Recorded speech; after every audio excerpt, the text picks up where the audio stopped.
ఇక్కడ ఒక్కదాన్ని వదిలేసి నువ్వు చచ్చి స్వర్గానికి చేరుకున్నావు. నువ్వు హాయిగా చచ్చావు, నేను ఇక్కడ చచ్చిపోతున్నాను.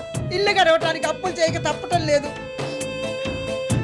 ఆ అప్పులు రాబట్టడం కోసం నా చేత పాటు చాకరీ చేయించుకుంటున్నారు. నేను ఎప్పుడు చచ్చా స్వర్గానికి వచ్చి నీతో పాటు సుఖపడతానో ఏంటో. మళ్ళీ ఈసారి ఆ జ్యోతిష్యుడు కనపడినప్పుడు కనుక్కుంటాను.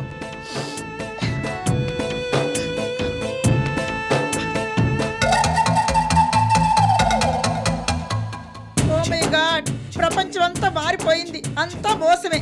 Two much, too bad.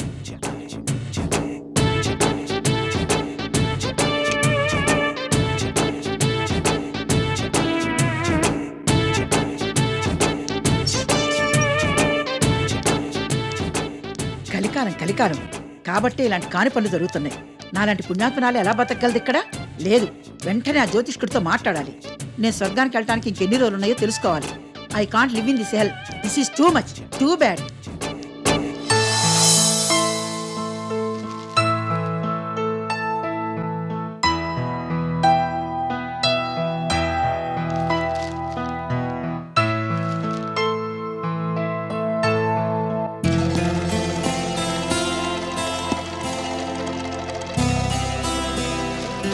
మీరే రాఘవరావు గారు, రండి కూర్చోండి. మీతో ముఖ్యమైన విషయం, పర్సనల్ విషయం మాట్లాడి వెళ్దామని వచ్చాను. అందుకే ఆఫీసు కాకుండా ఇంటికి వచ్చాను. భలే వాళ్ళే, మీరు ఎక్కడికైనా రావచ్చు. మన మధ్య ఫార్మాలిటీస్ ఏంటి? అలా కాదండి, పద్ధతే. అందుకే ఇంటికి వచ్చాను. సరే, మీరు ముందలా కూర్చోండి. చెప్పండి, ఏం తీసుకుంటారు? అవన్నీ తర్వాత అండి, ముందు నేను చెప్పేది వినండి. చెప్పండి. సారిక్ గురించి మాట్లాడదాం అనుకుంటున్నాను. సారిక్ గురించా? అవును.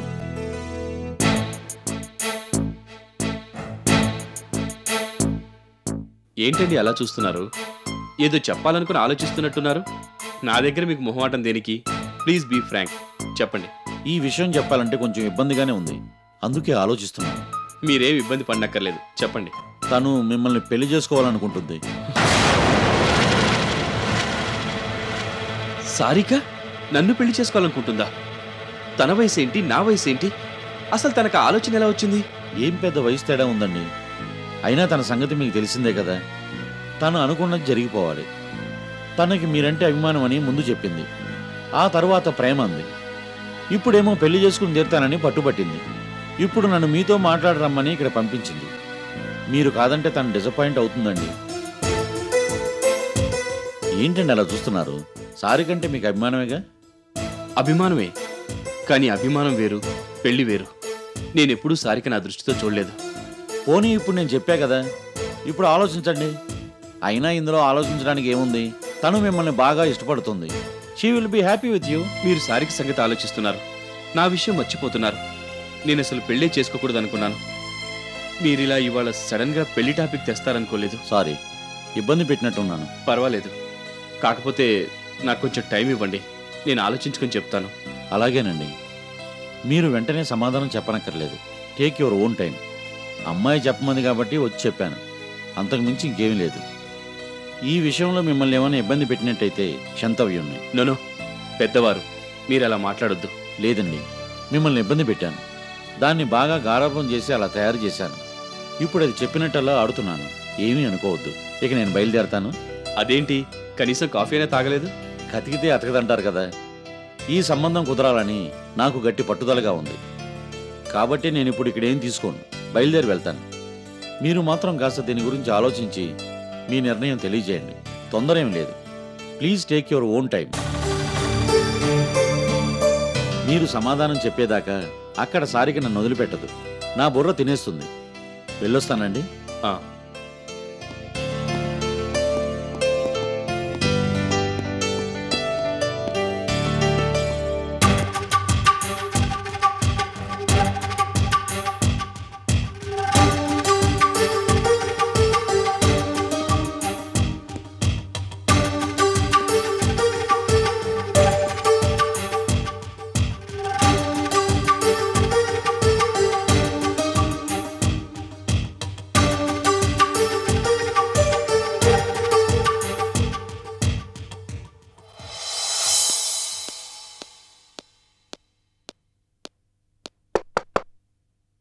Sir, may I come in?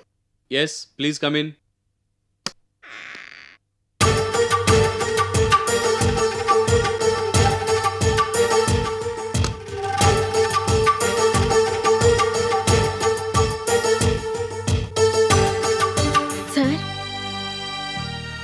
ఏంటి? ఏం లేదు సార్, రమ్మన్నారట.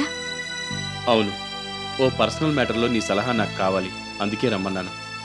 పర్సనల్ మ్యాటరా? అవును. నేను మీకు సలహా ఇచ్చేటంత దాన్ని కాను సార్. అది నిర్ణయించాల్సింది నేను. నాకు చేతనైతే తప్పకుండా చెప్తాను సార్. ఇంతకీ దేని గురించి అడగాలనుకుంటున్నారు? నా పెళ్లి గురించి.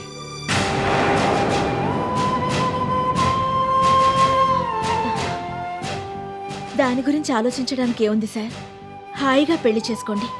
అడ్వాన్స్గా నా కంగ్రాచులేషన్స్. నేను చెప్పేది నువ్వు పూర్తిగా విను. నీకు సారిక తెలుసు కదా? తెలుసు. తను నన్ను చేసుకోవాలనుకుంటోంది. తన వయసేంటి, నా వయసేంటి, నాకందుకే ఈ పెళ్లి ఇష్టం లేదు. భలే వాళ్లే మీరు. మీకు ఆవిడికి వయసులో ఎంత తేడా ఉందని. అన్ని రకాలుగా తగిన సంబంధం. సారిక చాలా తెలివైంది, చదువుకుంది, చురుకైన పిల్ల. పైగా మీరంటే ఇష్టపడుతోంది. మిమ్మల్ని అంతగా ఇష్టపడ్డ వాళ్ళని చేసుకుంటే మీరు చాలా సుఖంగా ఉంటారు.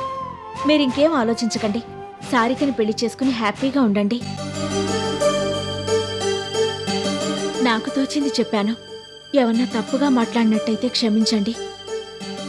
అబ్బే, అలాంటిదేం లేదు. ఇక నేను వస్తాను సార్.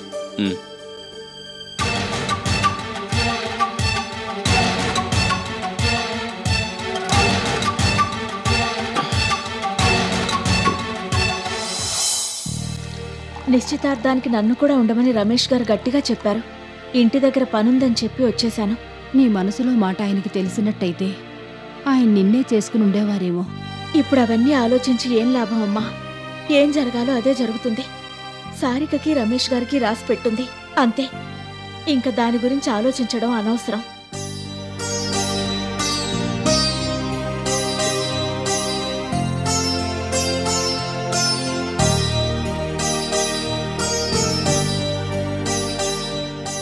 నిశ్చితార్థానికి సమత, సుధీర్, శ్రీదేవి, జానకిరామ్ గారు వచ్చారు. బాలకృష్ణ గారు, సుప్రతీక గారు పెళ్లికొస్తారట. రమేష్ గారు చెప్పారు.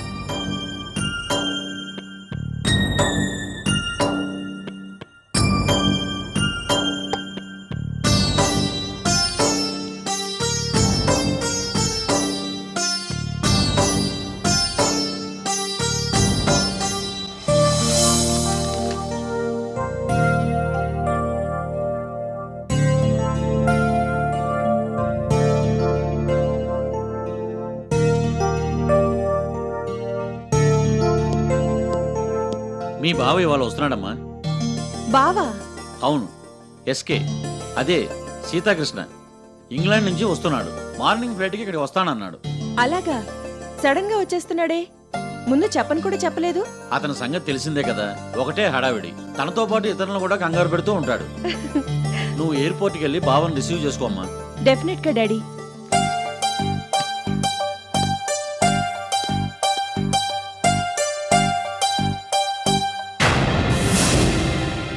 వాట్? ఆయనతో నీ ఎంగేజ్మెంటా? అవును, ఆయనంటే నాకు చాలా ఇష్టం.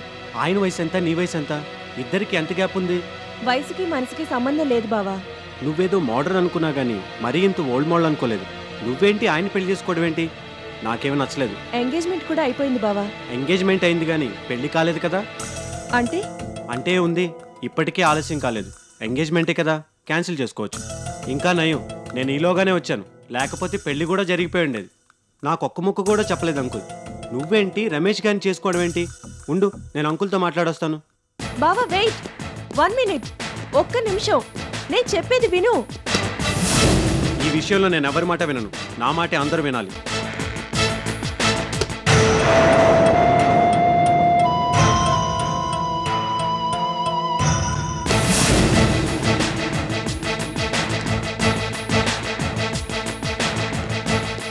ఏంటంకులు ఎలా చేశారు? నాకు కనీసం ఒక మాట కూడా చెప్పలేదు. సారికి చిన్నపిల్ల, మీరైనా చెప్పకూడదా? రమేష్ గారిని పెళ్లి చేసుకోవడం ఏంటి? వాళ్ళిద్దరికి ఏజ్ డిఫరెన్స్ ఎంత ఉంది? రాగానే మొదలుపెట్టావా హడావిడి? ఇందులో నేను చేసింది ఏమీ లేదు. నువ్వు చెప్పినట్టే నేను సారితో చెప్పాను. కానీ నా మాట వింటే కదా, ఆయన్నే చేసుకుంటానని పట్టుపట్టు కూర్చుంది. అతిగారాపం చేసి పెంచానయ్యా, కాదని ఎలా అంటాను? సరేనన్నాను. పాపం రమేష్ గారు కూడా మొదట్లో ఈ పెళ్లి పట్ల చాలా అయిష్టంగా ఉన్నారు. ఆయనకి నేనే ఎలాగోలా నచ్చజెప్పి ఈ పెళ్లి కుదిర్చాను. భలే పనిచేశారు. ఎంగేజ్మెంటే కదా అయింది, క్యాన్సిల్ చేయండి. క్యాన్సిలా? అవును, క్యాన్సిలే. నేను సారికతో మాట్లాడి తన మనసు మార్చుతాను కదా, మీకెందుకు, నాకు వదిలిపెట్టండి. ఆగేసుకే నీ హడావిడి నువ్వు. ఒక్క నిమిషం నేను చెప్పేది విను. ఈ విషయంలో నేను చెప్పేది అందరూ వినాలి, అంతే.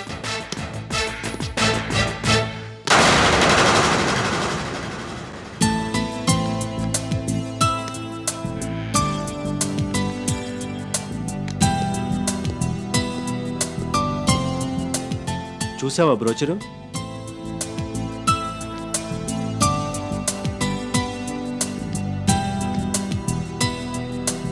చూశాను, చాలా బాగుంది. అయితే మరి నా ఐడియాలు నచ్చాయా?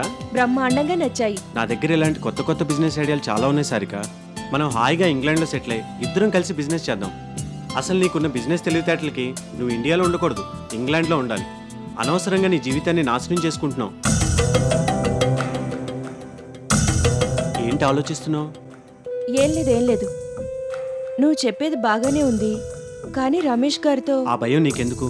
అంకులే మాట్లాడతారు. ఈ పెళ్లి కుదిర్చింది అంకులే కదా. ఆయనే వెళ్ళి ఇప్పుడు నీకు ఇష్టం లేదని చెప్తారు. దాంతో ఎంగేజ్మెంట్ క్యాన్సిల్ అవుతుంది. మన ఇద్దరం హాయిగా ఇంగ్లాండ్ వెళ్ళి సెటిల్ అవ్వచ్చు. అంకులకు కూడా మనం ఇంగ్లాండ్ వెళ్ళడం ఇష్టమే. పాపం, ఆయన ఏమన్నా బాధపడతారేమో. ఎవరైనా? అదే రమేష్ గారు. ఓ, ఆయన ఏమీ బాధపడరు. ఆయన అసలు ఈ పెళ్లికి అయిష్టంగానే ఒప్పుకున్నారట. ఇప్పుడు నువ్వు క్యాన్సిల్ చేయమన్నావు అని తెలిస్తే సంతోషపడతారు తప్పితే బాధపడరు. అయినా నీకు ఇదంతా ఎందుకు? నేను అంకుల్ చూసుకుంటాం కదా. నేను నీకు చెప్పిన ఐడియాల గురించి ఆలోచిస్తూ ఉండు. నేను ఇప్పుడే వస్తాను.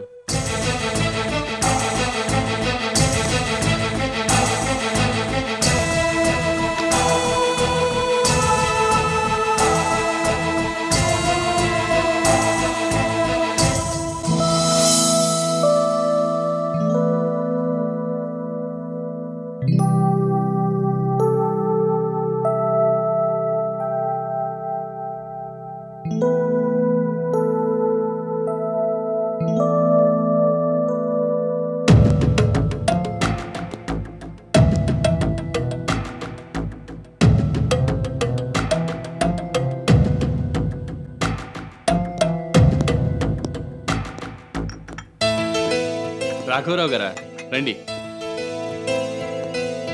గుడ్ ఈవినింగ్, కూర్చోండి. మీకు కూడా కాఫీ తెప్పిస్తాను. ఏంటండి అదోలా ఉన్నారు, ఏమైంది? మీతో ఈ విషయం ఎలా చెప్పాలో అర్థం కావడం లేదు. ఏ విషయం? ఏం లేదు. ఈ మాట చెప్పాలంటే చాలా బాధగా ఉంది, కానీ తప్పదు. మీరు వేరేగా అనుకోనంటే. ఈ ఉపోద్ఘాతం అంతా దేనికండి? అసలు ఏమైంది? ముందు మీరు అలా కూర్చోండి. ఇప్పుడు చెప్పండి, ఏంటి మీ problem?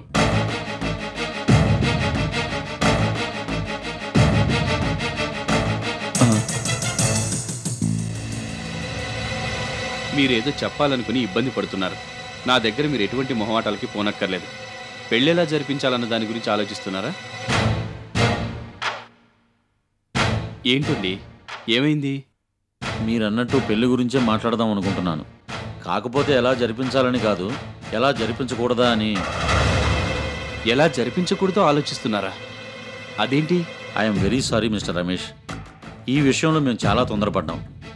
Please accept my apologies. Sarika తన మనసు మార్చుకుంది. సారిక బావ ఎస్కే, అదే సీతాకృష్ణ, ఇంగ్లాండ్ నుంచి వచ్చాడు. అతని దగ్గర బిజినెస్ ఐడియాలు చాలా ఉన్నాయి. మీకు తెలుసు కదా, సారికకు బిజినెస్ ఇంట్రెస్ట్ చాలా ఎక్కువ. వాళ్ళిద్దరూ మాట్లాడుకున్నారు.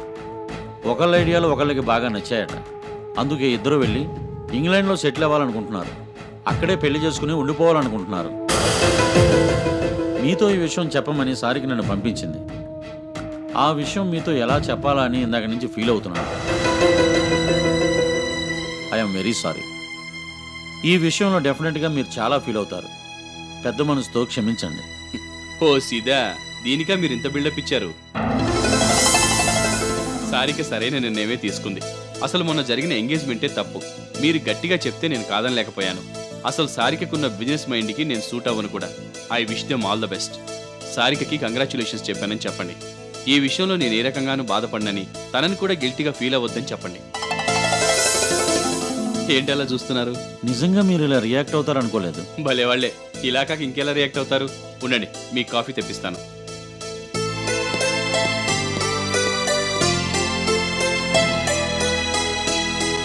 అలాగా? అవును, ఎంగేజ్మెంట్ కూడా జరిగాక ఇప్పుడు చేసుకోనని చెప్పింది సారిక. పాపం రమేష్ గారు లోపలే ఎంతో బాధపడుంటారు. కాకపోతే పైకి మాత్రం నవ్వుతూ గంభీరంగా కనిపిస్తున్నారు. ఎవరన్నా ఆ విషయం లేవనెత్తినా నవ్వుతూ సమాధానం ఇస్తున్నారు. తనేం ఎఫెక్ట్ కానట్టే మాట్లాడుతున్నారు. అది ఆయన సంస్కారం. నిజంగా ఆయనది చాలా గొప్ప వ్యక్తిత్వం అని అర్థమవుతోంది. అవునమ్మా, ఆయన స్థానంలో ఇంకెవరన్నా ఉండుంటే చాలా అవమానంగా ఫీల్ అయి ఉండేవాళ్ళు. చాలా గొడవ చేసేవాళ్ళు, పిలిచి తిట్టేవాళ్ళు కూడా. రమేష్ గారు అతి మంచివారు కాబట్టి అలా ఆల్ ద బెస్ట్ అని చెప్పి మరీ సరిపెట్టుకున్నారు. ఆయనలాగా ఇంకెవరూ ఉండరు. నిజమే. ఆయన గురించి ఆలోచిస్తుంటే నాకు మనసు ఏదోలా అయిపోతోంది. ఎవరికీ చెప్పుకోలేని బాధని ఆయన గుండెల్లోనే దాచుకుంటున్నారు. ఆయన్ని ఎలా ఓదార్చాలో అర్థం కావడం లేదు.